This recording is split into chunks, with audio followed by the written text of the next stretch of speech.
Students, welcome to WiFi study which is the part of Unacademy. तो आप सभी का स्वागत है। जल्दी से ही सभी इस सेशन से जुड़ जाएगा। साथ ही सेशन को बाकी स्टूडेंट्स के साथ में भी शेयर कर दीजिएगा कि भाई वह सभी भी क्लास से यहाँ पर जुड़ जाए, ठीक है। और जल्दी से ही सभी कमेंट्स करके मुझे बता दीजिएगा कि आप लोगों को वॉइस वगैरह क्लियर है। सो फिर भाई हम लोग यहाँ पर अपने सेशन को स्टार्ट करते हुए यहाँ पर चल लेते हैं। चलिए फटाफट से सभी के सभी कॉमेंट्स करके जरा यहाँ पर बता दीजिएगा, ठीक है। इसके साथ ही आप सभी यहाँ पर मेरे कोड को यूज़ करते हुए मैक्सिमम डिस्काउंट के साथ में, मेरा जो कोड है यह है SOTY, है ना। सो मेरे कोड को यूज़ करते हुए मैक्सिमम डिस्काउंट के साथ में आप लोग यहाँ पर एनरोल कर सकते हैं।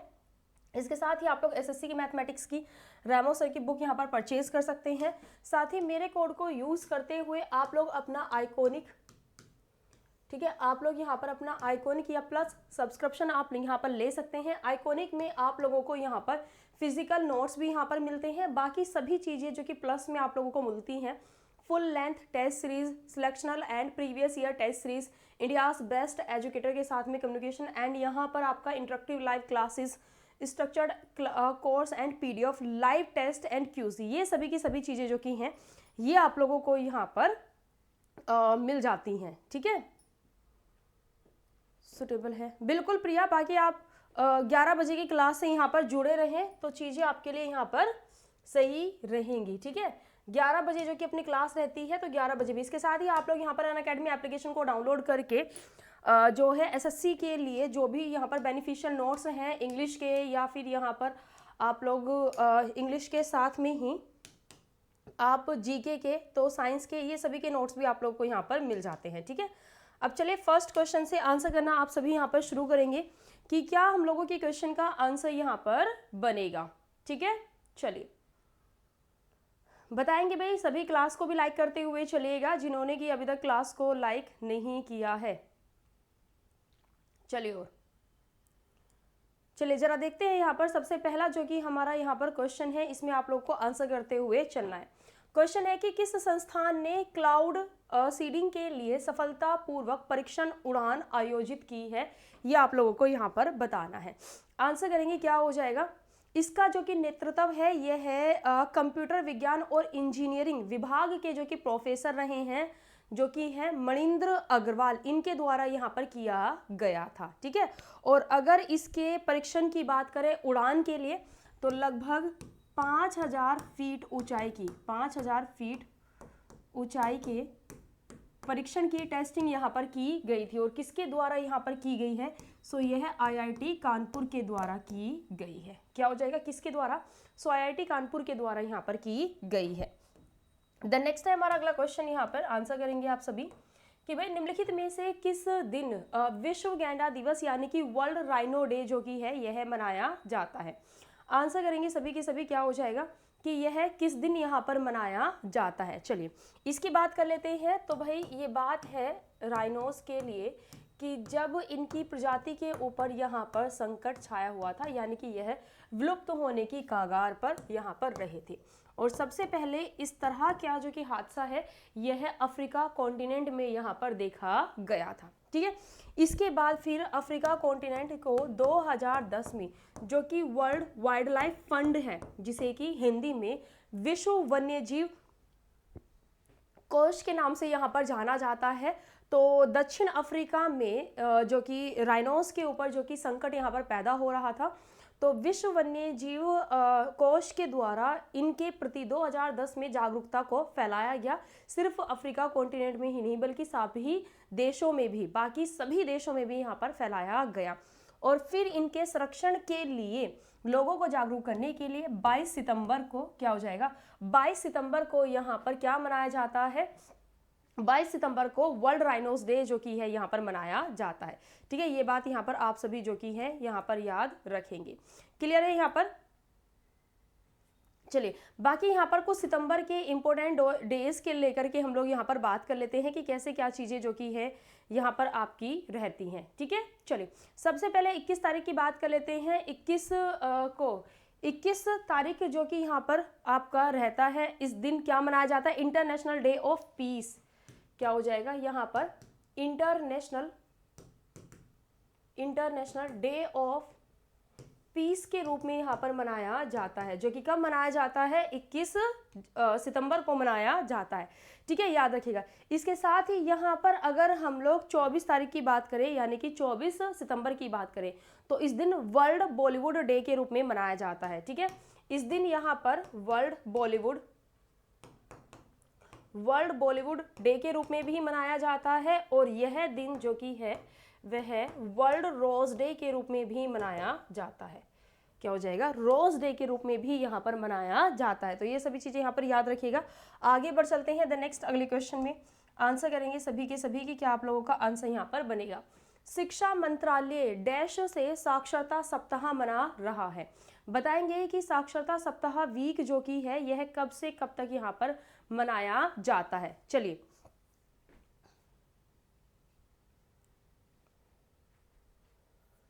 अच्छा धनुष, बट यहाँ पर ओके, चलिए ठीक है, चलिए आंसर करेंगे क्या हो जाएगा भाई सभी के सभी। ओके संदीप, ओके चलिए आंसर करेंगे सभी क्या हो जाएगा। तो बिल्कुल सही बात है, 1 से 8 सितंबर, 1 से 8 सितंबर के दौरान जो कि है यह एजुकेशन मिनिस्ट्री, और एजुकेशन मिनिस्ट्री के द्वारा यहाँ पर 1 से 8 सितंबर को क्या मनाया जाता है, यहाँ पर साक्षरता वीक के रूप में जो कि है यह मनाया जाता है। ये बात आप लोग यहाँ पर याद रखिएगा। ठीक है, इसके साथ ही सितंबर के हम लोग स्टार्टिंग डेज के बारे में जरा यहाँ पर बात कर लेते हैं, कैसे कौन सा दिवस मनाया जाता है। जैसे कि 2 सितंबर की अगर बात करें तो 2 सितंबर को वर्ल्ड कोकोनट डे के रूप में मनाया जाता है। वर्ल्ड कोकोनट डे, कोकोनट का मतलब होता है नारियल। क्या हो जाएगा यहाँ पर, विश्व नारियल दिवस के रूप में यहाँ पर मनाया जाता है। ठीक है, इसके साथ ही 5 सितंबर की बात कर लेते हैं। तो 5 सितंबर को नेशनल टीचर्स डे के रूप में मनाया जाता है। सर्वपल्ली राधाकृष्ण जी के जन्म दिवस को लेकर के टीचर्स डे के रूप में जो कि है यह मनाया जाता है। क्लियर है। इसके साथ ही यहाँ पर हम लोग 6 की बात कर लेते हैं। क्या हो जाएगा, 6 सितंबर। तो 6 सितंबर को नेशनल फूड बैंक, 6 सितंबर को नेशनल फूड बैंक के रूप में, नेशनल फूड बैंक के रूप में जो कि है यह मनाया जाता है। ठीक है, ये बात आप लोग यहाँ पर याद रखिएगा। चलिए आगे बढ़ चलते हैं। हम लोग यहाँ पर बताएंगे कि भाई अंबेडकर अ लाइफ पुस्तक के जो कि लेखक है यह कौन है। आंसर कीजिएगा। अंबेडकर अ लाइफ जो कि बुक है भाई, इस बुक के जो कि लेखक हैं ये आप लोगों को बताना है कि यह कौन है। आंसर कीजिएगा क्या हो जाएगा। चलिए बिल्कुल सही बात है, क्या हो जाएगा, शशि थरूर, जो कि एक लेखक और एक राजनेता के रूप में भी जाने जाते हैं। इनकी बात करेंगे। So an era of darkness, an era of darkness ये है इनकी किताब है, और अपनी इस किताब के लिए इन्हें साहित्य अकादमी पुरस्कार भी मिल चुका है। साहित्य अकादमी पुरस्कार इन्हें दिया जा चुका है। ठीक है, फिर है पैराडॉक्सिकल प्राइम मिनिस्टर भी इन्हीं की ही रचना है, और वाई आई एम हिंदू जो की है यह भी शशि थरूर की ही यहाँ पर रचना है। द नेक्स्ट अगले क्वेश्चन पर आ जाते हैं कि 2023 में नवीनतम बाघ गणना के अनुमान के अनुसार भारत में कितने बाघ यहाँ पर देखे गए हैं, ये आप लोगों को बताना है। आंसर कीजिएगा सभी के सभी क्या हो जाएगा। चलिए बताएंगे क्या आप लोगों का आंसर जो कि है यहाँ पर बनेगा। चलिए देखिए, अगर हम यहाँ पर टाइगर्स की सेंसस की भी बात करें, टाइगर्स की सेंसस, इनकी गणना की बात करें तो इनकी गणना भी 4 साल के गैप में यहाँ पर होती है। अगर फर्स्ट टाइम की बात करेंगे तो फर्स्ट टाइम 2006 में इनकी गणना आयोजित की गई थी। इसके साथ ही लास्ट टाइम की अगर हम बात कर लेते हैं तो 2022 में जब इनकी गणना की गई, तो उसके बाद जो आंकड़े हैं यह 2023 में हमारे सामने आए। और अगर हम लास्ट टाइम यानी कि 2018 के आंकड़ों की बात करें तो 2018 के अनुसार सॉरी यहाँ पर 2967 क्या हो जाएगा, 2967 टाइगर्स की संख्या यहाँ पर रही है। ये टाइगर्स की पॉपुलेशन रही है 2018 के अनुसार। और इसके साथ ही अगर 2014 की बात कर ले, उससे भी पहले की बात कर ले, तो यहाँ पर 2226 टाइगर्स की संख्या यहाँ पर रही थी। इस बार की बात करेंगे तो टाइगर्स की जो कि संख्या है यह है 3167 टाइगर्स की संख्या यहाँ पर रही है। ठीक है, ये बात याद रखिएगा। इसके साथ ही हम लोग यहाँ पर बात कर लेते हैं टाइगर्स के प्रोटेक्शन के लिए भारत में जो एक्ट लाया गया था, टाइगर्स प्रोटेक्शन के लिए जो कि एक्ट लाया गया था, यह भारत में 1973 में लाया गया था, जिसके चलते सबसे पहला जो टाइगर रिजर्व बनाया गया था। टाइगर रिजर्व का मतलब है टाइगर्स के लिए एक एरिया रिजर्व कर दिया गया। जैसे कि आप हो और आपके घर में कह दिया जाए कि भाई धर्मेंद्र के लिए तो एक कमरा रिजर्व है, तो क्या हो जाएगा, धर्मेंद्र रूम रिजर्व, मतलब धर्मेंद्र के लिए जो कमरा है वो रिजर्व किया हुआ है। तो इसी तरह से टाइगर्स के लिए भी एक एरिया रिजर्व कर दिया जाता है, जहां पर कि उसका अपना रहन सहन, प्रोटेक्शन, इन सभी के ऊपर काम किया जाता है। ठीक है, तो सबसे पहले की बात करेंगे, सबसे पहला रहा है जिम कॉर्बेट। क्या हो जाएगा, जिम कॉर्बेट यहाँ पर सबसे पहला रहा है, जो कि उत्तराखंड राज्य में यहाँ पर है। ठीक है, और प्रेजेंट टाइम की बात करेंगे तो भारत में 50 से भी ज़्यादा टाइगर्स रिजर्व की संख्या है। सबसे ज़्यादा अगर टाइगर्स की बात करें, सबसे ज़्यादा टाइगर्स किस राज्य में है, सबसे ज़्यादा टाइगर्स जो कि हैं मध्य प्रदेश राज्य में है। फर्स्ट नंबर पर मध्य प्रदेश राज्य में 785 टाइगर्स की संख्या है। दूसरे नंबर की बात करेंगे तो दूसरे नंबर पर कर्नाटक राज्य है और तीसरे नंबर पर उत्तराखंड राज्य है टाइगर्स रखने के मामले में। चलिए नेक्स्ट अगले क्वेश्चन पर आ जाते हैं। भाई आंसर करेंगे सभी कि भाई अब्दुल हमीद निम्नलिखित में से किस देश के राष्ट्रपति हैं, ये आप लोगों को आंसर करके यहाँ पे बताना है। चलिए अब्दुल हमीद की बात कर लेते हैं। तो भाई किस देश के यह राष्ट्रपति हैं, ये आप लोगों को बताना है, बताएंगे। चलिए बताइए क्या हो जाएगा। अब्दुल हामिद की अगर बात करें तो क्या हो जाएगा यहाँ पर, बताएंगे। देखिए अगर इनकी बात कर लेते हैं तो यह बांग्लादेश के राष्ट्रपति यहाँ पर रहे हैं। बांग्लादेश की जो कि पार्लियामेंट है, यानी कि जो कि यहाँ की संसद है, इसे क्या कहा जाता है, इसे कहा जाता है जातीय संसद। जातीय संसद इसे कहा जाता है।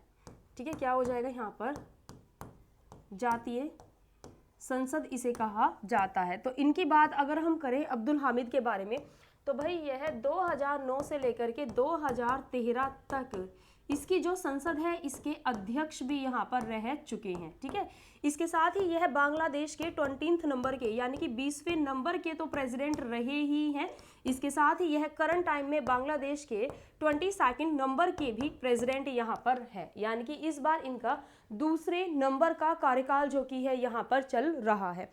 ठीक है, ये बात आप लोग याद रखिएगा। बाकी बांग्लादेश में यहाँ पर यहाँ की प्राइम मिनिस्टर की बात कर लेते हैं। यहाँ पर प्राइम मिनिस्टर कौन है, शेख हसीना बेगम, शेख हसीना बेगम। ठीक है, और इस बार ये दोबारा से प्रधानमंत्री के रूप में चुनी गई है बांग्लादेश में, और इस बार प्रधानमंत्री के तौर पर इनका 5th नंबर का जो कि टर्म है यह शुरू हुआ है। ठीक है, चलिए बाकी हमारा पड़ोसी देश है और अपने पड़ोसी देश से हम लोग 4096 किलोमीटर का बॉर्डर यहाँ पर बनाते हैं। ठीक है, और जो बॉर्डर यहाँ पर बनता है, यहाँ पर भारत और बांग्लादेश की सीमा पर हमारे border security force, border security force जो हमारे जवान हैं वह तैनात किए जाते हैं। बॉर्डर सिक्योरिटी फोर्स ही जो हम लोग भारत और पाकिस्तान की जो सीमा है ना वहाँ पर भी तैनात किए जाते हैं। चलिए अगले क्वेश्चन पर आ जाते हैं। यहाँ पे जरा आप लोगों को आंसर करके यहाँ पे बताना है कि क्या आप लोगों का आंसर यहाँ पर बनेगा, बताइए। चलिए क्या हो जाएगा, चलिए बताएंगे आंसर करके क्या हो जाएगा, बताइए। शिवाजी और जय सिंह के मध्य पुरंदर की संधि किस वर्ष में हुई थी। जय सिंह जो कि है इस समय यह औरंगजेब की ओर से यहाँ पर आया था, औरंगजेब की ओर से यहाँ पर आया था। ठीक है, और इनके बीच में जो यह संधि थी, इस संधि पर 11 जून क्या हो जाएगा, इस संधि पर 11 जून 1665 में हस्ताक्षर किए गए थे शिवाजी एंड औरंगजेब का, जो कि नेतृत्व लेकर के आए थे जय सिंह इनके बीच में, जिसके चलते यहाँ पर जो कि यहाँ पर शिवाजी के अंडर में यहाँ पर 23 किले यहाँ पर आ रहे थे, यानी कि 23 जो कि फोर्ट थे यह तो एम्परर यानी कि सम्राट को दे दिए गए थे, सम्राट यानी कि औरंगजेब को दे दिए गए थे। बाकी के जो कि 12 किले यहाँ पर बचते थे यह शिवाजी के पास ही यहाँ पर रहे थे। क्या हो जाएगा, शिवाजी के पास ही यहाँ पर रहे थे। इसके साथ ही यहाँ पर जो कि है शिवाजी और उनके बेटे के अधीन यहाँ पर औरंगजेब ने लगभग 5000 सैनिकों की पूर्ति देने का भी यहाँ पर वादा किया था। ठीक है, और इसके साथ ही इनकी जो कि जागीर यहाँ पर थी उसे भी बिल्कुल पूरी तरह से ठीक ठाक रहने का अनुमान यहाँ पर लगाया गया था, किसकी ओर से, औरंगजेब की ओर से। तो यहाँ पर याद रखिएगा कि 1665 में जो कि है इन दोनों के बीच में इस संधि पर हस्ताक्षर किए गए थे। प्रधानमंत्री फसल बीमा योजना कब शुरू की गई थी बताएंगे। अभी आज मैंने सुबह के टाइम पर उत्तर प्रदेश का बजट जो कि डिस्कस किया है, उसमें भी फसल बीमा योजना के बारे में मैंने यहाँ पर डिस्कस किया था। आंसर करेंगे क्वेश्चन में, क्या हो जाएगा चलिए बताइए। N era of darkness, okay चलिए, गुड इवनिंग। चलिए सभी के सभी क्वेश्चन में आंसर करते हुए यहाँ पे बताएंगे कि क्या आप लोगों का आंसर यहाँ पे रहेगा फटाफट से। इस योजना को किस वर्ष में शुरू किया था? जी रोशन। मराठा एम्पायर के फाउंडर के रूप में शिवाजी को जाना जाता है। चलिए बताइए क्या हो जाएगा। बिल्कुल, इस योजना की बात कर लेते हैं तो 2016 में जो की है इस योजना को यहाँ पर शुरू किया गया था, यानी कि 2024 में की अगर हम बात करें तो लगभग 8 ईयर्स जो की हैं, 8 साल इसके पूरे होने में यहाँ पर आ रहे हैं इस योजना को। इस योजना के तहत में क्या किया गया था, तो जो कि फसल है यहाँ पर, जैसे कि रबी की फसल है, ठीक है, और जैसे कि यहाँ पर खरीफ की फसल है, तो कभी क्या होता है बारिश की वजह से या कुछ नेचुरल डिजास्टर की वजह से फसल खराब हो जाती है ना। तो ये जो फसल बीमा योजना है इसके तहत में किसान जो कि है यह अपनी फसल का बीमा कराते हैं कि अगर उनकी फसल खराब हो जाती है तो फिर जो क्षतिपूर्ति होती है वह सरकार के द्वारा उन्हें मदद की जाती है, ठीक है। और इसमें प्रेजेंट टाइम की अगर बात करें तो खरीफ की फसल के लिए यहाँ पर 2% और रबी की फसल के लिए यहाँ पर 1.5% का जो कि भुगतान है यह किया जाता है सरकार की ओर से, ठीक है, ध्यान रखिएगा। आगे आ जाते हैं नेक्स्ट अगले क्वेश्चन पे, यहाँ पर आंसर कीजिएगा कि मनरेगा के तहत मजदूरी का भुगतान डैश दिनों के भीतर यहाँ पर किया जाना चाहिए। आंसर करेंगे क्या हो जाएगा। चलिए, मजदूरी का जो कि भुगतान है यानी कि जो मजदूर हैं वह मैक्सिमम कितने डेज के लिए यहाँ पर काम करे कि उन्हें यहाँ पर भुगतान किया जाना चाहिए। बाकी इसके तहत में रोजगार देने की जो कम से कम डेज हैं, कम से कम की अगर मैं डेज की बात करूं तो कम से कम 100 यानी कि 100 दिनों का तो रोजगार उन्हें दिया ही जाता है, ठीक है, ताकि इस बीच में जैसे कि कोई भी जो युवा है घर में जो भी यहाँ पर कमाने योग्य हैं और उनके घर में कोई भी कमाने वाला नहीं है तो मनरेगा के तहत में उन्हें रोजगार दिया जाता है कि ताकि इस बीच वह अपने लिए एक प्रॉपर रोजगार ढूंढ सकें और ताकि इस रोजगार के माध्यम से जो कमाई हो उससे अपने परिवार का पालन पोषण वह कर सकें, ठीक है, याद रखिएगा। तो इसकी अगर हम बात कर लेते हैं महात्मा गांधी राष्ट्रीय ग्रामीण रोजगार योजना की बात कर लेते हैं तो यहाँ पर 15 दिनों तक काम किए जाने पर उन्हें पे किया जाएगा, ठीक है, ये डेज रखे गए हैं, कम से कम 15 दिनों के भीतर उनको पे करना चाहिए जो वो 15 दिनों का काम उन्होंने किया है। इसके साथ ही इसकी अगर हम बात कर लेते हैं तो इस योजना को जो कि यहाँ पर पारित किया गया था यह 23 अगस्त 2005 में तो इसे पारित किया गया था, ठीक है। और अगर इसके यहाँ पर इम्प्लीमेंट यानी कि शुरू करने की बात करें आधिकारिक तौर पर, इसे शुरू कब किया गया था, तो इसे शुरू किया गया था 2 फरवरी 2006 में। क्या हो जाएगा, 2 फरवरी 2006 में यहाँ पर शुरू इसे किया गया था। आगे आ जाते हैं अगले क्वेश्चन पर, द नेक्स्ट। और ये बात भी याद रखिएगा कि पहले इसे नरेगा के नाम से जाना जाता था, नेशनल रोजगार गारंटी अधिनियम, ठीक है, के नाम से जाना जाता था। और नेशनल ग्रामीण यानी कि नेशनल रूरल रोजगार यानी कि एम्प्लॉयमेंट गारंटी एक्ट। बाद में इसका नाम बदल करके मनरेगा कर दिया गया था, यानी कि महात्मा गांधी राष्ट्रीय ग्रामीण रोजगार गारंटी अधिनियम कर दिया गया था। चलिए अगले क्वेश्चन पर आ जाते हैं। नेक्स्ट यहाँ पर आंसर करेंगे सभी के सभी, क्या हो जाएगा बताइए। तो क्वेश्चन है इसमें आप लोगों से पूछा गया है कि भाई ये बताइए कि ब्राजील की मुद्रा का नाम क्या है, ब्राजील की करेंसी क्या है। ब्राजील की बात करेंगे तो यह है यहाँ पर साउथ अमेरिका कॉन्टिनेंट का यह एक देश है जो कि यहाँ का सबसे बड़ा, साउथ अमेरिका कॉन्टिनेंट की बात करें तो इसका ये सबसे बड़ा देश है ब्राजील, ठीक है, सबसे बड़ा देश यहाँ पर है। इसकी कैपिटल की बात करेंगे ब्राजील की तो ब्रासीलिया जो कि है यह इसकी कैपिटल है। और यहाँ पर इसकी करेंसी की बात करेंगे क्या है, हाँ बिल्कुल ब्राजीलियाई रियल, क्या हो जाएगा ब्राजीलियाई रियल जो कि है यह इसकी करेंसी है, ठीक है। साउथ अमेरिका कॉन्टिनेंट की जो कि सबसे लंबी नदी है कौन सी है, अमेजन नदी, जो कि वर्ल्ड में दूसरे नंबर पर सबसे लंबी नदी। और वॉल्यूम के आधार पर बात करें यानी कि पानी के आयतन के आधार पर बात करें तो अमेजन नदी सबसे बड़ी नदी है वर्ल्ड में। तो सबसे ज़्यादा जो अपना बेसिन बनाती है वह ब्राज़ील देश में ही बनाती है। चलिए द नेक्स्ट अगले क्वेश्चन पर आ जाते हैं। यहाँ पर आंसर कीजिएगा आप लोग, सीमेंट में जिप्सम को क्यों मिलाया जाता है, बताइए। आंसर करेंगे सभी के सभी, क्या हो जाएगा यहाँ पर। और फिर जिप्सम का चलो फॉर्मूला भी आप लोगों को बताना है, ठीक है।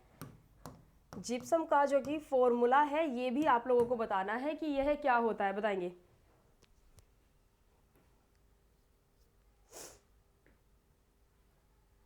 चलिए क्या हो जाएगा बताएंगे।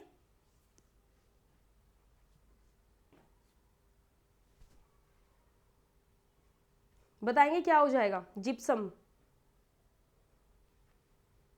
बिल्कुल क्या हो जाएगा, इसकी अगर बात कर लेते हैं तो भाई यह सीमेंट के जमने की प्रक्रिया को धीमा करने के लिए मिलाया जाता है। अगर सीमेंट में जिप्सम को नहीं मिलाया जाएगा, ठीक है, अगर सीमेंट में जिप्सम को नहीं मिलाया जाएगा तो जैसे ही सीमेंट में पानी डाला जाएगा तो वह इतना स्ट्रॉन्ग हो जाएगा कि आपने देखा है जनरली जब घर बनाए जाते हैं तो ईंटों में यहाँ पर सीमेंट और जिप्सम को मिलाकर के यहाँ पर जो है चिनाई यहाँ पर की जाती है।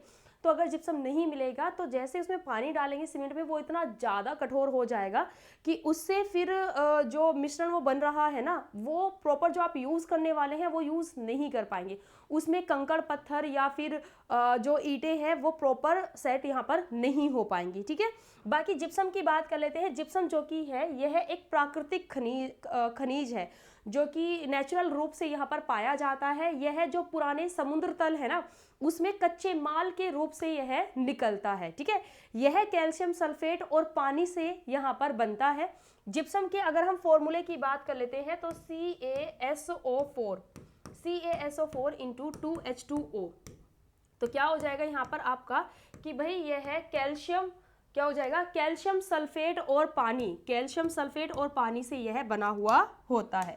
आगे आते हैं क्वेश्चन पर। द नेक्स्ट है निम्नलिखित में से किस में कमरे के तापमान पर जल के समान भौतिक अवस्था यहाँ पर होती है। आंसर कीजिएगा क्या हो जाएगा। जल के समान जो कि भौतिक अवस्था यहाँ पर रहती है वह किसकी रहती है, बताएंगे। आंसर कीजिएगा क्या हो जाएगा यहाँ पर, बताइएगा किसकी रहती है। बिल्कुल क्या हो जाएगा यहाँ पर, यह है ब्रोमीन। क्या हो जाएगा, ब्रोमीन।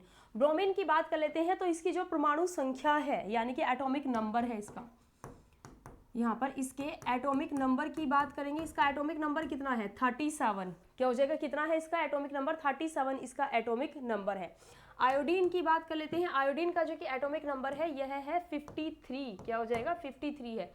क्लोरीन की बात कर लेते हैं तो इसका कितना है, 17 है। इसके साथ ही फ्लोरीन की बात कर लेते हैं। फ्लोरीन का कितना है, 9 है। चलिए द नेक्स्ट है हमारा अगला क्वेश्चन। विज्ञान के निम्नलिखित में से किस क्षेत्र से किरचॉफ के नियम यहाँ पर संबंधित है। आंसर करेंगे क्या हो जाएगा। साइंस का क्वेश्चन है, फटाफट से आंसर करके आप लोगों को यहाँ पर बताना है क्या हो जाएगा। चलिए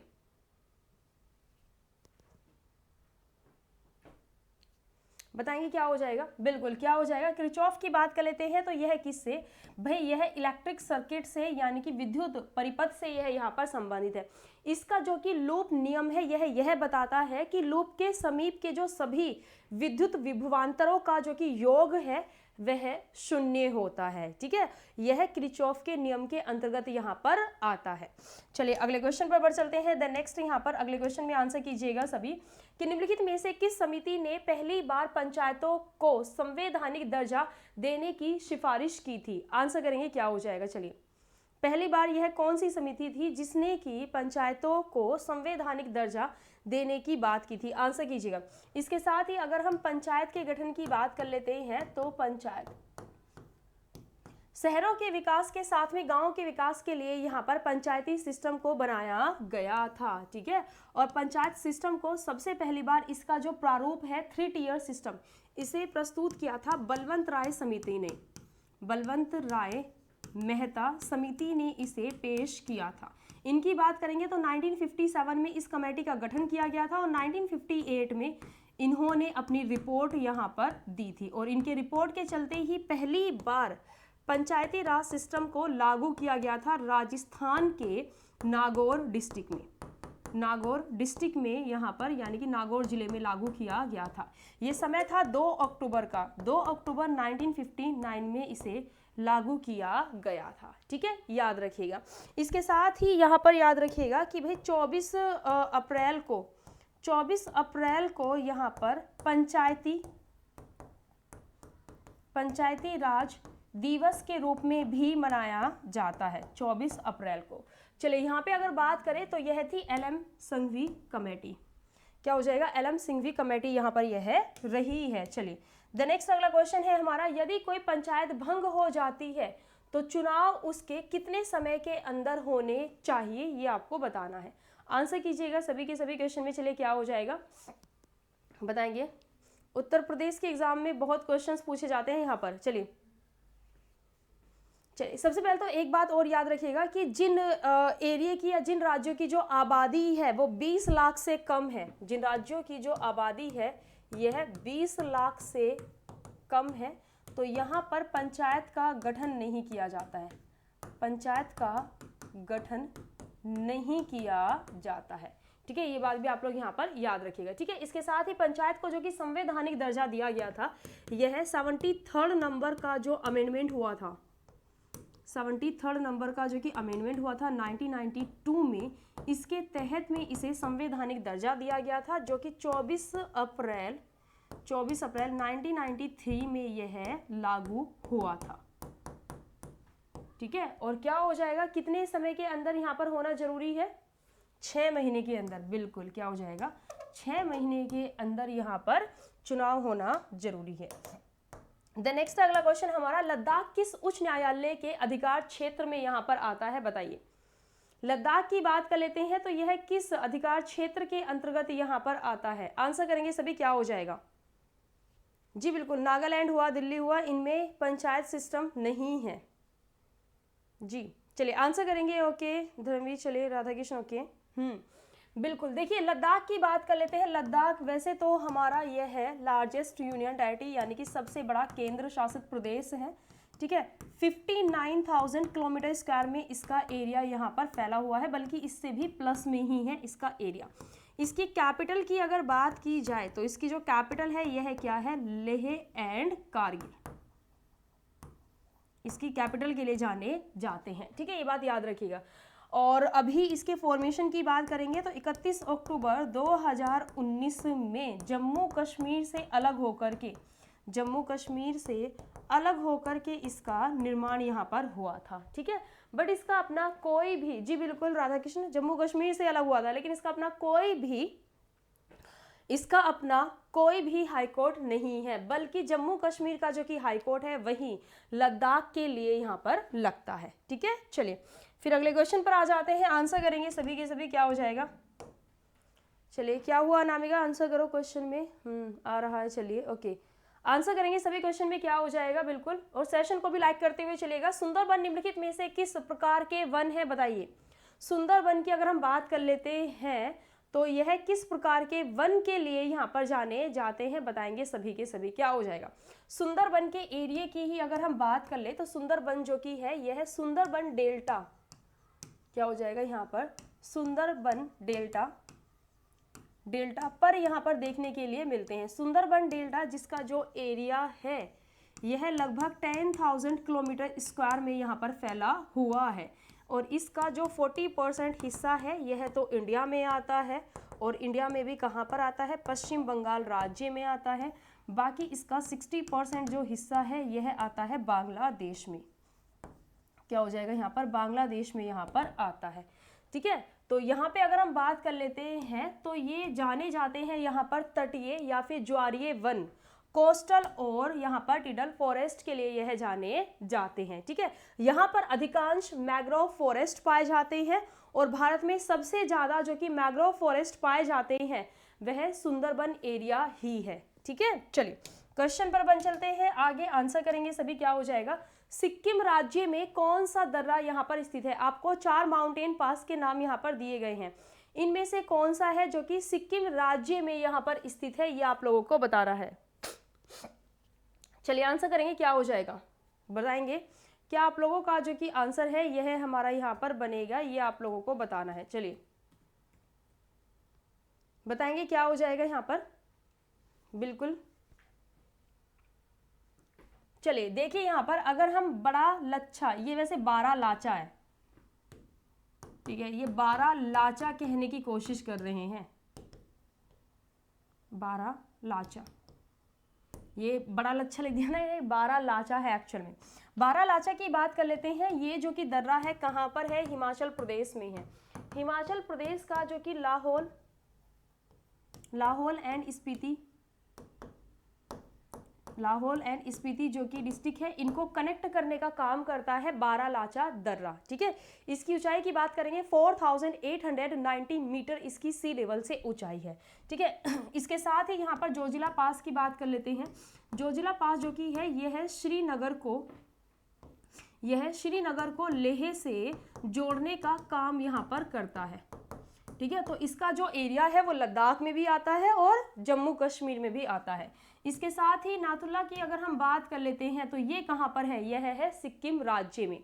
क्या हो जाएगा, नाथुला पास की अगर हम बात कर लेते हैं तो भारत और चीन की जो कि सीमा है जो कि चीन जो कि तिब्बती का जो कि स्वायत्त क्षेत्र है जो कि चीन के अधीन आता है, वहां पर यह पड़ता है, याद रखिएगा। और सिक्किम राज्य की जो कि कैपिटल है ना गंगटोक, वहां से लगभग 56 किलोमीटर की दूरी पर यहाँ पर स्थित है। जब 1962 का वॉर हुआ था, 1962 का युद्ध हुआ था भारत और चीन के बीच में, उसके बाद भारत और चीन के बीच में जो कि एक प्रमुख व्यापार मार्ग ये हुआ करता था, तो इस युद्ध के बाद इसे यहाँ पर बंद कर दिया गया था। देन उसके बाद 2006 में टूरिज्म को बढ़ावा देने के पर्पज से, ठीक है, इस दर्रे को यहाँ पर वापस से खोल दिया गया था, ठीक है, याद रखिएगा। चलिए अगर हम बनिहाल की बात कर लेते हैं तो ये कहाँ पर है, जरा बताएंगे आप सभी। यदि हम बनिहाल दर्रे की बात कर लेते हैं तो भाई यह है कहाँ पर है, आंसर कीजिए क्या हो जाएगा। बनिहाल दर्रा कहाँ पर है बताइए। शिवकिला हिमाचल प्रदेश में है। बनिहाल दर्रे की अगर बात करेंगे तो ये कहाँ पर है, बनिहाल दर्रे की अगर बात करेंगे, चलिए इनोसेंट भूत भाई, चलिए क्या हो जाएगा, बनिहाल दर्रे की अगर हम बात कर लेते हैं तो ये आ जाता है जम्मू कश्मीर में। जम्मू कश्मीर में यह है जो कि पीर पंजाल श्रेणी पर, पीर पंजाल माउंटेन रेंज पर यह पड़ता है, ठीक है, ये चीजें याद रखिएगा। क्लियर। चलिए फिर अगले क्वेश्चन पर आ जाते हैं हम लोग। यहाँ पे आप लोगों को आंसर करके बताना है। निम्नलिखित में से कौन सी झील है जो कि लवणीय जल की झील है, बताइए, यानी कि जो कि सॉल्ट वाटर यहाँ पर रखती है। आंसर कीजिएगा। ये नाम अपने ढंग के रख लिया करो, अच्छे नाम नहीं मिलते हैं, माँ बाप इतने अच्छे नाम रखते हैं और आप लोग उन सभी नाम को मिला करके एक आईडी सत्यानाश के नाम करके बना लेते हो। चलिए निम्नलिखित में से कौन सी झील लवणीय जल की झील है, बताइए जरा क्या हो जाएगा। यहाँ पर जरा देखते हैं, देखो वुलर झील की अगर बात कर लेते हैं, कहाँ पर है, यह है जम्मू कश्मीर में। जम्मू कश्मीर के यह श्रीनगर में है और यह भारत की सबसे बड़ी फ्रेश वाटर लेक के लिए जानी जाती है। क्या हो जाएगा, फ्रेश वाटर लेक, भारत की लार्जेस्ट फ्रेश वाटर लेक यह है, ठीक है। लोकटक की बात कर लेते हैं, क्या हो जाएगा, तो ये भारत के नॉर्थ ईस्ट, क्या हो जाएगा, नॉर्दर्न ईस्ट वाले जो कि स्टेट हैं यहाँ पे यह पड़ती है। इसकी लोकेशन की बात करेंगे तो मणिपुर राज्य में इसकी लोकेशन यहाँ पर आती है, ठीक है। और हमारे जो कि नॉर्थ ईस्ट स्टेट है ना, उनमें सबसे बड़ी ताजे पानी की जो झील है वह लोकटक झील ही है। डल लेक की बात कर लेते हैं, कहाँ पर है, यह भी जम्मू कश्मीर में है और अपने फ्रेश वाटर की लेक के लिए यह जानी जाती है, ठीक है। अब यहाँ पर क्या हो जाएगा, पुलिकट लेक, क्या हो जाएगा, पुलिकट लेक। पुलिकट लेक जो कि है यह कैसी है, सॉल्टेड वाटर लेक है। क्या हो जाएगा, यहाँ पर सॉल्टेड वाटर लेक है, यानी कि खारे पानी की यह झील है। और इसकी लोकेशन की बात करेंगे तो इसकी जो लोकेशन है यह है आंध्र प्रदेश एंड तमिलनाडु राज्य में यहाँ पर आती है। और भाई ये भारत की दूसरे नंबर की, सेकंड नंबर की लार्जेस्ट सॉल्ट वाटर लेक के लिए भी जानी जाती है। सॉल्टेड वाटर लेक भारत की दूसरे नंबर पर खारे पानी की झील के लिए भी यह जानी जाती है। द नेक्स्ट लिए अगले क्वेश्चन पर आ जाते हैं, आंसर करेंगे सभी। क्या हो जाएगा, अगर हम बात करें यहाँ पर कि लू निम्न में से किस प्रकार की पवन का एग्जाम्पल है, तो बताइए क्या आंसर हो जाएगा आपका। चलिए सभी सेशन को भी लाइक करते हुए चलिएगा और थोड़ा सा जल्दी जल्दी करके भी आंसर करो। चलिए, लू निम्न में से किस प्रकार की पवन का एग्जाम्पल है, यानी कि यह किस तरह की हवाएं होती हैं। मुस्कान ऐसा तो नहीं है, बाकी सभी को तो क्लियरली विजिबल है चीजें। आप लोग को क्लियर नहीं दिख रहा है क्या क्वेश्चन?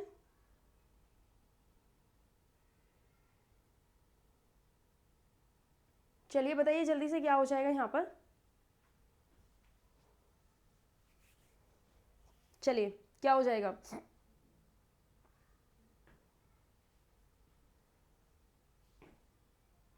चलिए सबसे पहले बात कर लेते हैं इनकी। अगर हम बात कर लेते हैं तो यह कौन सी पवन के नाम से यहाँ पर जानी जाती है? तो यह स्थाई नहीं, स्थाई क्या होता है? परमानेंट, 12 महीने बह रही हैं, ये मतलब होता है स्थाई। स्थाई यानी कि परमानेंट, जो कि यहाँ पर आपको वर्ड दिया गया है कि भाई परमानेंट तरीके से बहती रहती हैं।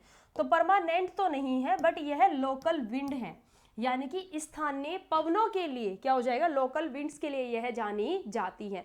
ये डस्ट भरी हुई होती हैं, यानी कि धूल भरी यह होती हैं, धूल भरी होती है इनमें। ये हॉट यानी कि गर्म हवाएं होती हैं, क्या हो जाएगा? गर्म हवाएं। इसके साथ ही जब यह हवाएं बहती हैं, समर के ओकेजन के टाइम पर यह बहती हैं, एंड यह शुष्क यानी कि ड्राई विंड्स होती हैं। क्या होती हैं? शुष्क यानी कि ड्राई, सूखी हवाएं यह होती हैं। अक्सर ये जो हवाएं हैं यह मई से जून के महीने में यहाँ पर चलती हैं, जिस समय पर समर यानी कि गर्मी का मौसम यहाँ पर रहता है। साथ ही ये जो हवाएं हैं यह जनरली भारत और पाकिस्तान के इलाकों में यहाँ पर बहती हैं। ठीक है, ये बात यहाँ पर याद रखिएगा। अब स्थानीय पवनों के बारे में मैंने आप लोगों को बता दिया। स्थानीय पवनें क्या होता है कि भाई यह प्रचलित पवनों के नाम से भी यहाँ पर जानी जाती हैं। ठीक है, और जबकि जो स्थायी पवनें होती है यह पूरे वर्ष भर एक ही दिशा में बहती जाती हैं। तो ये स्थायी पवनें नहीं है, परमानेंट नहीं है, बल्कि यह लोकल विंड्स हैं। ठीक है, चलिए द नेक्स्ट अगले क्वेश्चन पर आ जाते हैं। द नेक्स्ट कि भाई धूपगढ़ शिखर भारत के निम्नलिखित में से किस राज्य में यहाँ पर यह स्थित है? ये आप लोगों को आंसर करके यहाँ पे बताना है। फटाफट से आंसर करेंगे, क्या हो जाएगा सभी के सभी। चलिए धूपगढ़ बताएंगे क्या हो जाएगा। धूपगढ़ की अगर बात कर लेते हैं तो मध्य प्रदेश की यह हाईएस्ट पीक के लिए यहाँ पर जानी जाती है। हाईएस्ट पीक यानी कि मध्य प्रदेश की यह सबसे ऊंची चोटी है। 1350 मीटर इसकी ऊंचाई है। ठीक है, और मध्य प्रदेश में जो कि सतपुड़ा हिल्स आती हैं, सतपुड़ा रेंज यहाँ पर आती है। ठीक है, तो उनकी यह एक सबसे ऊंची चोटी है। ठीक है, याद रखिएगा। तो क्या हो जाएगा यहाँ पे आप लोगों का? मध्य प्रदेश जो की है यह आप लोगों का सही आंसर यहाँ पे रहेगा। और जो यहाँ पर विंध्या श्रेणियाँ है ना, विंध्या श्रेणियाँ, जो विंध्या श्रेणियाँ है यहाँ पर, इनकी जो सबसे ऊंची चोटी है यह है कलुमार पीक। क्या हो जाएगा? कौन सी है? कलुमार चोटी है विंध्या श्रेणी की ऊंची चोटी। चलिए अगले क्वेश्चन पर बढ़ चलते हैं। नेक्स्ट आंसर करेंगे यहाँ पे आप लोग। मेघालय मूल रूप से निम्नलिखित में से किस राज्य का यहाँ पर हिस्सा रहा था? बताएंगे।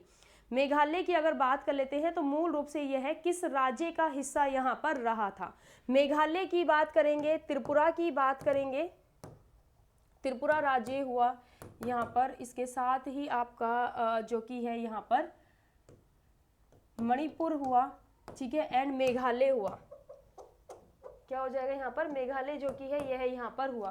तो ये जो राज्य है यह है यहाँ पर मिजोरम होगा, सॉरी मणिपुर नहीं बल्कि मिजोरम है ना, क्योंकि मणिपुर जो कि है यह 1949 में बना था, मिजोरम। तो ये जो तीनों राज्य हैं यह 21 जनवरी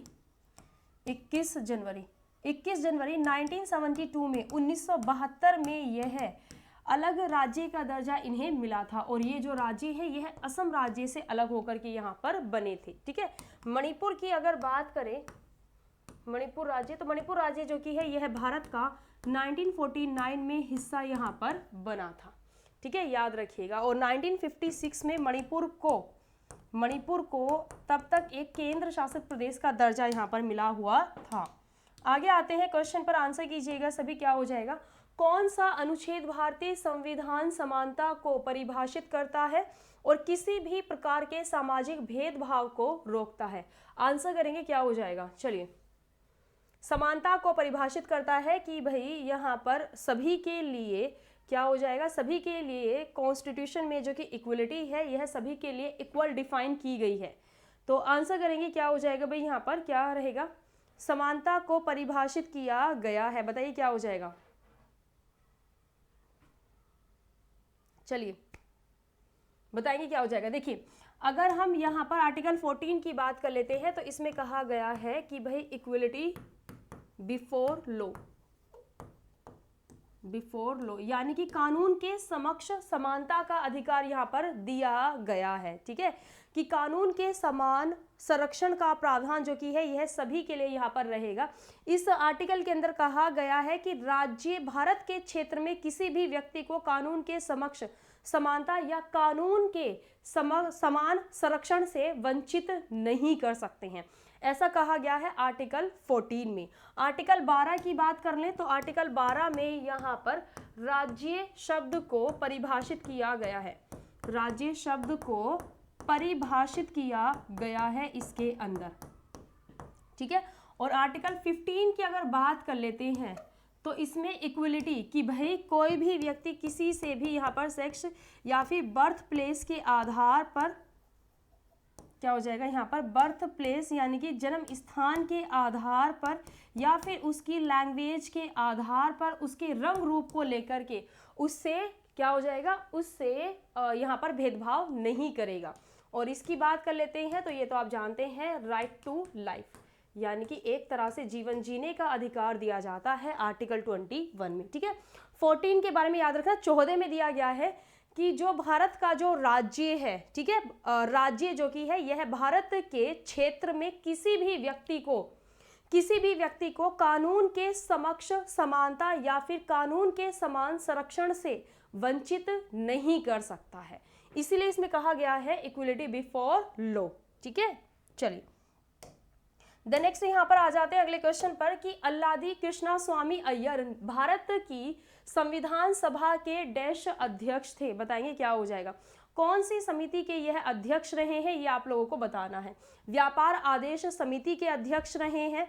व्यापार आदेश समिति की अगर बात कर लेते हैं तो एम के मुंशी क्या हो जाएगा, एम के मुंशी जो कि है यह व्यापार आदेश समिति के अध्यक्ष रहे हैं। ठीक है, इसके साथ ही अल्लादी कृष्णा स्वामी अय्यर की अगर बात करेंगे तो यह साख यानी कि क्रेडिट कमेटी के अध्यक्ष यहाँ पर रहे हैं। क्लियर है चीजें। बाकी संघ की बात कर लेते हैं यहाँ पर, जो कि संघ शक्ति समिति है, इसके अध्यक्ष कोई बताएगा कौन यहाँ पर रहे हैं, बताइए यहाँ पर कौन जो कि है इसके अध्यक्ष यहाँ पर रहे हैं, कोई आंसर करेगा। चलिए इन दोनों समितियों के अध्यक्ष के बारे में ना ऑफलाइन कमेंट करके सभी के सभी बताना, ऑफलाइन कमेंट्स में सभी थोड़ी सी मेहनत किया करो चीजों को लेकर के। चलिए द नेक्स्ट है यहाँ पर कि भाई संगीत नाटक अकादमी का मुख्यालय जो कि है यह कहाँ पर है, आंसर करेंगे फटाफट से क्या हो जाएगा। संगीत नाटक अकादमी की अगर हम बात कर लेते हैं तो इसका जो हेडक्वार्टर है कहाँ पर है, फटाफट से बताइए। इसकी जो स्थापना है यह 1953 में यहाँ पर की गई थी। इसके सबसे पहले अध्यक्ष की अगर बात करें कि सबसे पहले अध्यक्ष जो कि है यह कौन यहाँ पर रहे थे तो पीवी राजमन्नर जो कि है यह इसके अध्यक्ष यहाँ पर रहे थे। साथ ही इसके हेडक्वार्टर की बात करेंगे तो कहाँ पर है, यह है न्यू दिल्ली में। यह भारत में राष्ट्रीय संगीत नृत्य और नाटक अकादमी के रूप में जाना जाता है, जो कि भारत में डांस फॉर्म, म्यूजिक एंड जो कि प्ले होते हैं, नाटक होते हैं, उनको यहाँ पर बढ़ावा देता है। ठीक है, चलिए द नेक्स्ट यहाँ पर अगले क्वेश्चन पर बढ़ चलते हैं, आंसर कीजिएगा कि आर्टिकल 239 के बारे में पूछा गया है, जो कि सीधा सीधा आप लोगों को दिया गया है। इसकी डेफिनेशन आप लोगों को बतानी है, किससे यह संबंधित है। उपराज्यपाल के द्वारा शासित प्रदेशों का प्रशासन या फिर राष्ट्रपति के द्वारा केंद्र शासित प्रदेशों का प्रशासन या फिर प्रधानमंत्री के द्वारा केंद्र शासित प्रदेशों का प्रशासन यहाँ पर रहा है। आंसर करेंगे सभी की सभी, क्या हो जाएगा, चलिए बताएंगे क्या आप लोगों का आंसर जो कि है यहाँ पर यह बनेगा, ये आप लोगों को आंसर करके बताना है क्वेश्चन में क्या हो जाएगा। चलिए बिल्कुल, इसकी अगर बात कर लेते हैं तो इसमें आ जाता है आपका कि राष्ट्रपति के द्वारा जो कि केंद्र शासित प्रदेश हैं इनके प्रशासन के बारे में यहाँ पर दिया गया है कि केंद्र शासित प्रदेशों का जो कि प्रशासन है यह किसके द्वारा रहेगा, राष्ट्रपति जी के द्वारा यहाँ पर रहेगा। अगले क्वेश्चन पर बढ़ चलते हैं कि भाई बोडो भाषा मुख्य रूप से भारत के निम्नलिखित में से किस राज्य में बोली जाती है। आंसर करेंगे सभी के सभी, क्या हो जाएगा। बोडो भाषा की अगर बात कर लेते हैं तो जनरली यह है किस राज्य में यहाँ पर बोली जाती है। आंसर करेंगे क्या हो जाएगा, चलिए बोडो भाषा, चलिए BDMS याद है, BDMS, इसके चलते बोडो, डोगरी, मैथिली और संथाली, इन चारों भाषाओं को भारत की जो यहाँ पर 8वीं अनुसूची है उसमें शामिल किया गया था, जिसमें कि भारत की 22 भाषाएं यहाँ पर शामिल है ना, 8th नंबर की शेड्यूल में। तो जो बोडो है यह है भारत की जो भाषाएं हैं, है ना, उसमें शामिल किया हुआ है, जो कि हमारे कॉन्स्टिट्यूशन की 8th शेड्यूल में शामिल है, और ये जानी जाती है यहाँ पर बेसिकली असम के लिए। द नेक्स्ट अगले क्वेश्चन पर आ जाते हैं, यहाँ पे आंसर कीजिएगा कि चौथे यानी कि 4th नंबर के जो कि जैन तीर्थंकर रहे हैं, यह कौन रहे हैं, बताइए सभी के सभी क्या हो जाएगा। चलिए सबसे पहले नंबर के कौन, चलिए 4th नंबर के बताएंगे। 1st नंबर की बात करेंगे तो ऋषभ देव है, ये सबसे पहले रहे हैं, क्या हो जाएगा, सबसे पहले नंबर के यहाँ पर रहे हैं। 2nd नंबर की बात कर लेते हैं, 2nd नंबर के कौन रहे हैं, अजीत नाथ, अजीत नाथ जो कि हैं यहाँ पर, अजीत नाथ जो कि हैं यह 2nd नंबर के रहे हैं, ठीक है। 3rd नंबर की बात कर लेते हैं, क्या हो जाएगा, संभव नाथ, संभव नाथ, ठीक है, संभव नाथ यहाँ पर 2nd नंबर के रहे हैं, ठीक है। और 3rd नंबर की बात हमने कर ही ली है। अब 4th नंबर पर तो आप लोगों से क्वेश्चन पूछा ही गया है। 4th नंबर के कौन रहे हैं, अभिनंदन नाथ, क्या हो जाएगा, अभिनंदन नाथ। फिर इनके बाद 5वें नंबर के बारे में भी याद रखना, 5th नंबर के रहे हैं सुमति नाथ, क्या हो जाएगा, सुमति नाथ जो कि है यह 5th नंबर के यहाँ पर रहे हैं, ये बात आप लोग यहाँ पर याद रखिएगा, ठीक है। इसके साथ ही यहाँ पर आ जाते हैं हम लोग चीज़ों को लेकर के कि अगर हम पार्श्वनाथ की बात कर लेते हैं तो यह 23rd नंबर के हैं, और महावीर की बात कर लेते हैं तो यह 24th नंबर के यहाँ पर हैं, क्या हो जाएगा, 24वें नंबर के यह हैं, ठीक है। चलिए द नेक्स्ट अगले क्वेश्चन पर आ जाते हैं, आंसर कीजिएगा सभी। क्वेश्चन में क्या हो जाएगा कि भाई 29th नंबर का क्वेश्चन है, अकबर के अलावा टोडरमल ने के लिए भी डैश काम किया था। अकबर के अलावा टोडरमल जो कि यहाँ पर रहे हैं, जो कि यहाँ के लैंड रेवेन्यू मिनिस्टर के लिए जाने जाते थे अकबर के शासनकाल में। तो आपको बताना है यहाँ पर आंसर करके कि भाई यह है और किसके शासनकाल के दौरान भी इन्होंने काम किया है। चलिए बताएंगे क्या हो जाएगा, टोडरमल बताएंगे क्या आपका आंसर जो कि है यहाँ पर रहेगा, बताइए। शेर शाह सूरी, बिल्कुल क्या हो जाएगा, शेर शाह सूरी के शासनकाल के दौरान भी इन्होंने यहाँ पर काम किया हुआ है, ठीक है। बाकी टोडरमल जो कि है यह अकबर के नवरत्नों में से यहाँ पर एक रहे हैं। किस गुप्त शासक ने वीणा वादन प्रकार के सिक्के जारी किए थे। वीणा वादन प्रकार के जो कि सिक्के होते हैं यह निम्न में से किस गुप्त शासक के द्वारा यहाँ पर जारी किए गए थे, बताएंगे। आंसर कीजिएगा, मतलब जो कि कॉइन्स थे उस पर उनका चित्रण था, और उसमें वह सोफे पर बैठे हुए यानी कि एक अच्छी सी स्टेज पर बैठे हुए वीणा बजाते हुए संगीतकार के रूप में चित्रों में दर्शाया गया है। इट मीन्स कि वह आर्ट यानी कि कला के एक बहुत बड़े समर्थक के लिए भी जाने गए हैं। और यह कौन है, समुद्रगुप्त, क्या हो जाएगा, किसने जारी किए गए थे, समुद्रगुप्त ने। समुद्रगुप्त की बात कर लेते हैं तो समुद्रगुप्त को यहाँ पर कविराज की उपाधि भी यहाँ पर मिली हुई थी, क्या हो जाएगा, कविराज की उपाधि भी मिली हुई थी। इसके साथ ही यहाँ पर अगर बात कर लें हम लोग समुद्रगुप्त के बारे में तो विक्रांत की उपाधि भी मिली हुई थी। इसके साथ ही समुद्रगुप्त को भारत का नेपोलियन भी कहा जाता है, भारत का नेपोलियन भी कहा जाता है, किसको, समुद्रगुप्त को। आगे आ जाते हैं द नेक्स्ट अगले क्वेश्चन पर, आंसर कीजिएगा कि कुव्वत उल इस्लाम मस्जिद जो कि है यह कहाँ पर स्थित है, बताएंगे। कुव्वत उल इस्लाम मस्जिद जो कि है यह कहाँ पर स्थित है, ये आप लोगों को बताना है। इसकी अगर बात करेंगे तो कुतुबुद्दीन ऐबक, क्या हो जाएगा यहाँ पर, कुतुबुद्दीन ऐबक के द्वारा जो कि है इस मस्जिद का निर्माण यहाँ पर किया गया था, जो कि यहाँ पर कुतुब मीनार के घेरे के अंतर्गत ही यह यहाँ पर आती है। और यह कहाँ पर है, तो यह है दिल्ली में। अब चलिए एक क्वेश्चन जो कि है यहाँ पर, ये आप लोगों को दे देती हूँ मैं होमवर्क में। आप सभी के सभी इस क्वेश्चन का जो आंसर है वह होमवर्क में कीजिएगा, ठीक है। सेशन को जिन्होंने अभी तक लाइक नहीं किया है लाइक कर दिया करो, बाकी टाइम से ही आप सभी क्लास से यहाँ पर जुड़ जाया किया करो। जो कि मेजरली अपनी क्लास चलती हैं। अभी सुबह 7 बजे करंट अफेयर की क्लास यहाँ पर रहती है, इससे भी जुड़ा किया करो। इसके साथ ही 11 बजे की जो कि क्लास यहाँ पर रहती है, इससे भी आप लोग यहाँ पर जुड़ा किया करो, ठीक है। तो टाइमली ही सभी के सभी क्लास में यहाँ पर जुड़ जाया किया कीजिए। फिलहाल इस सेशन को हम लोग यहाँ तक रखते हैं। लाइक जरूर कीजिएगा सभी के सभी जिन्होंने अभी तक सेशन को लाइक नहीं किया है। इसके साथ ही यहाँ पर जो कि है आप लोग पीडीएफ के बारे में यहाँ पर याद रखिएगा। पीडीएफ में आप लोगों को बता देती हूँ, टेलीग्राम चैनल से आप लोग जुड़ जाइएगा। यहाँ पर मैं आप लोगों को क्लासेस का लिंक भी शेयर कर देती हूँ और आप लोगों को करंट अफेयर हुआ, क्लास हुई, इनकी पीडीएफ भी यहाँ पर आप लोगों को मिल जाती हैं। तो इस टेलीग्राम चैनल को स्कैन कर लीजिएगा और यहाँ पर आप लोग पीडीएफ के लिए जुड़ जाइएगा टेलीग्राम चैनल पर, ठीक है। इसके साथ ही भाई आप सभी अपने सब्सक्रिप्शन के ऑफर के बारे में भी यहाँ पर याद रखिएगा कि मेरे कोड को यूज़ करते हुए मैक्सिमम डिस्काउंट के साथ में आप लोग यहाँ पर अपना प्लस एंड आइकॉनिक सब्सक्रिप्शन यहाँ पर ले सकते हैं। मेरा जो कोड है वह है SOTY, ये मेरा कोड है और मेरे कोड को यूज़ करते हुए मैक्सिमम डिस्काउंट के साथ में आप लोग अपना आइकॉनिक एंड प्लस सब्सक्रिप्शन यहाँ पर ले सकते हैं, ठीक है, याद रखिएगा।